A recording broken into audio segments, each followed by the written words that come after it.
بسم اللہ الرحمن الرحیم۔ میں محمد منیب JSPG کالج سے سبھی طلبہ اور طلبات علامہ شبلی نعمانی پر یہ آپ کا دوسرا لیکچر ہے۔ شبلی اعظم گڑھ کے ایک خوشحال گھرانے میں پیدا ہوئے۔ سن 1884 میں انہوں نے علی گڑھ کالج کے شعبہ عربی فارسی میں ملازمت اختیار کر لی۔ یہاں انہوں نے سر سید اور کالج کے انگریزی پرنسپل آرنولڈ کے زیر اثر نئے خیالات سے آگاہی حاصل کی۔ سر سید کی صحبت نے شبلی کے جوہر قابلیت کو اور بھی زیادہ چمکا دیا۔ علی گڑھ میں کئی سال رہنے کے بعد شبلی نے کچھ دن ریاست حیدرآباد کے دارا ترجمہ میں کام کیا۔ پھر انہوں نے لکھنؤ میں ندوۃ العلماء کے نام سے ایک علیحدہ درسگاہ قائم کی۔ یہ درسگاہ بہت کامیاب ہوئی اور اب بھی اپنی پوری شان کے ساتھ باقی ہے۔ ندوے سے الگ ہو کر شبلی نے اپنے وطن اعظم گڑھ میں دارالمصنفین کی بنیاد ڈالی۔ یہ ایک علمی اور تحقیقی ادارہ ہے جو اب بھی موجود اور اپنے کام میں مصروف ہے۔ 19ویں صدی کے آخر میں 25 برسوں میں اردو علم و ادب کے میدان میں کئی غیر معمولی لوگ نمایاں ہوئے۔ ان میں سے بعض مثلاً سر سید احمد خاں، محمد حسین آزاد، الطاف حسین حالی اور نذیر احمد سے آپ واقف ہیں۔ شبلی ان سب کے بعد میں پیدا ہوئے اور انہوں نے ان سب سے کم عمر پائی، لیکن کاموں کے اعتبار سے شبلی غالباً ان سب سے بڑھ کر ہیں اور پورے گروہ میں سر سید سب سے بڑے آدمی تھے۔ لیکن شبلی نے سر سید سے بھی زیادہ طرح طرح کے میدانوں میں اپنے نقوش چھوڑے۔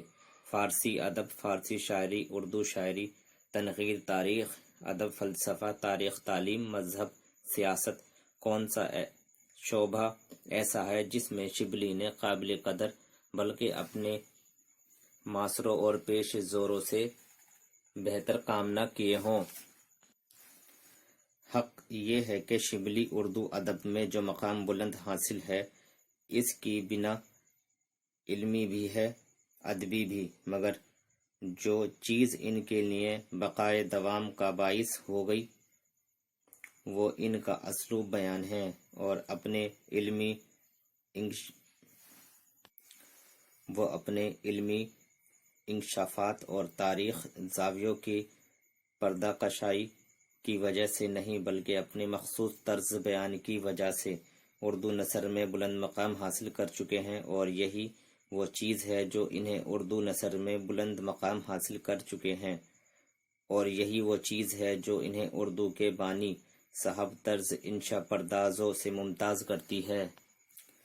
جدید اردو ادب اور تنقید پر شبلی کا گہرا اثر ڈالا۔ اگر حالی نے ادب کے سماجی مقصد اور اس کی اہمیت پر زور دیا اور اردو والوں کو مغربی تصورات سے روشناس کرایا، تو شبلی نے ادب کو خالص ادبی خوبصورتیوں پر زیادہ زور دیا۔ نئے زمانے کے کچھ خیالات بھی انہوں نے استفادہ کیا، لیکن ان کی بنیادی بات یہ تھی کہ ادب کا اپنا ہی حسن ہوتا ہے جو کہ نثر اس قدر خوبصورت اور مہذب ہے کہ ان کی تحریر پڑھ کر ادب کی خوبصورتی کا مطلب آپ واضح ہو جائے گا۔ شبلی کی تنقید نظریات۔ شعر العجم کی چوتھی جلد میں شبلی نے تنقید تصویرات اور ان کے واضح کردہ اصول واضح طور پر بتائے گئے ہیں۔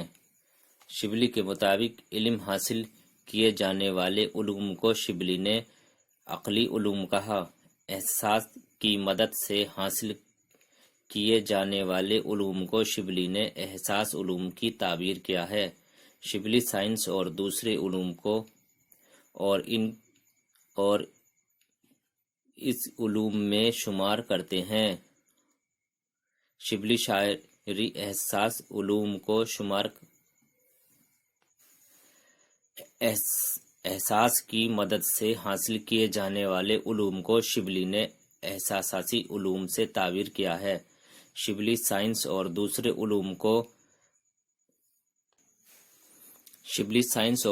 علوم کو ادراکی علوم میں شمار کرتے ہیں۔ شبلی شاعری احساسات علوم میں شمار کرتے ہیں۔ شبلی نزدیک شاعری محض خارجی حقائق کا بیان نہیں بلکہ داخلی احساسات کی مدد سے ایک نئی حقیقت کا اظہار ہے۔ شبلی نے تنقید خیالات حالی کے خیالات سے زد ہیں۔ شبلی شاعری میں لفظ کو زیادہ اہمیت دیتے ہیں بلکہ حالی معنی کو۔ شبلی شعر میں میناکاری کے قابل ہیں جبکہ حالی سادگی کے۔ شبلی کا خیال ہے کہ مضمون تو سب پیدا کر سکتے ہیں، شاعری کا کمال ہے اس میں نئے مضمون کن لفظوں میں ادا کیا گیا ہے اور بندش کیسی ہے۔ شبلی کے دیگر کارنامے: مسلمانوں کی گزشتہ تعلیم 1857 اسے شبلی نے اپنی پہلی تالیف قرار دیا ہے۔ المامون، اس میں مامون رشید کی زندگی اور عہد سلطنت کے خیالات بیان ہوئے ہیں۔ اس میں ان اعتراضات کا جواب بھی ہے جو مسٹر پامر نے اپنی تصنیف ہارون رشید میں کیے تھے۔ سید سلیمان ندوی المامون کو تاریخ نبی البعث کا نچوڑ کہا۔ یہ پہلی اشاعت 1887 سر سید کی فرمائش پر شبلی نے ایڈیشن پر نظر ثانی کی اور سر سید نے 1879 میں اپنے مقصد کے ساتھ اسے دوبارہ شائع کیا۔ سیرۃ النبی امام ابو حنیفہ کے سوانح عمری، اس تصنیف کا پہلا حصہ 1879 میں اور دوسرا حصہ 1890 میں لکھا گیا اور یہ کتاب 1891 میں شائع ہوئی۔ سفر نامہ روم و مصر شام، سر سید اس کی اشاعت کے اس لیے خلاف تھے کہ ترکی کے حمایت سے انگریزی حکومت ناراض ہو گئی، لیکن جب مولانا نے بتایا کہ اس میں کوئی ایسا ذکر نہیں ہوگا کہ انہوں نے اشاعت کی اجازت دے دی۔ شبلی کے سفر نامہ روم و مصر و شام 1893 میں لکھانا شروع کیا تھا اور سفر نامہ 1894 میں پہلی بار شائع ہوا تھا۔ الفاروق 2 حصوں پر مشتمل ہے، حضرت عمر کی سوانح ہے۔ الغزالی شبلی کی یہ تصنیف حیدرآباد دکن میں قیام کے دوران لکھی گئی۔ اسے اگست 1902 میں کانپور میں پہلی بار شائع ہوئی۔ علم الکلام 1903 میں۔ سوانح مولانا روم، یہ ہلال الدین رومی کے سوانح عمری ہے، 1906 میں شائع ہوئی۔ موازنہ انیس و دبیر، اس میں شبلی نے انیس و دبیر کی تقابلی مقابلہ کیا ہے۔ اشاعت اول 1907۔ موازنہ انیس و دبیر سے اردو میں تقابلی ادب کی ابتدا ہوئی۔ موازنہ انیس و دبیر میں بلاغت کے جذبیات کا ضمن میں 14 مثالیں دی گئی ہیں۔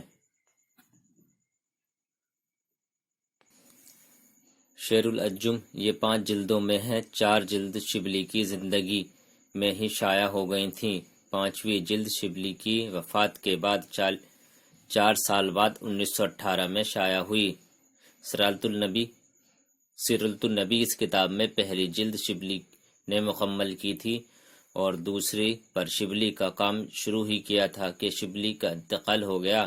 ان کے بعد سیرۃ النبی کو شبلی کے شاگرد سید سلیمان ندوی نے خود شبلی کی فرمائش اور وصیت پر مکمل کیا تھا۔